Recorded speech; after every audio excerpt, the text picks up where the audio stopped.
The ultimate macaroni and cheese. So I've got some whole milk here. All right, so we've got about a quart of milk. All right, then we're gonna take a couple of cloves of garlic because I just want to infuse the flavor. We're gonna strain every bit of this out. And then we're gonna take some fresh thyme. Then we're gonna take a half a stick of butter. All right, we're gonna throw it right into our big pot here. And like I said before, this is gonna be the base for the roux. I'm gonna sprinkle some flour right on top.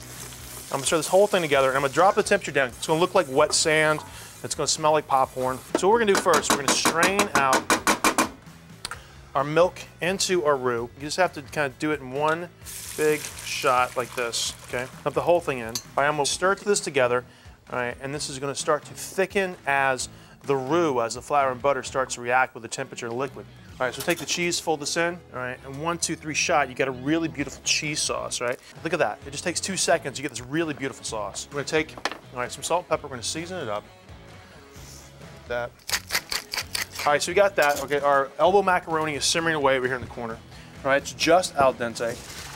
Because if not, it's really gonna be a little mushy when it comes out. All right, that's gonna get folded into our beautiful cheese sauce.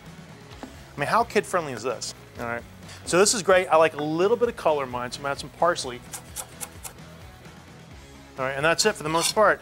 It's all about the great technique and a little simple sauce, and you've got a fantastic macaroni and cheese. Now, it's a little loose right now, but you want that because when the pasta cooks, it's gonna swell a little more. It's gonna go into the baking dish. All right, then take the other half of the Vermont white cheddar cheese, put it right on top, and we're gonna bake this for about a half an hour, right, until it gets really bubbly, and there's a nice golden crust on top of it.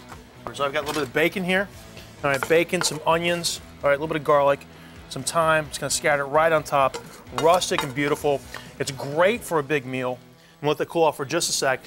Now take a look at this. It's great. Now that, my friend, is the ultimate macaroni and cheese.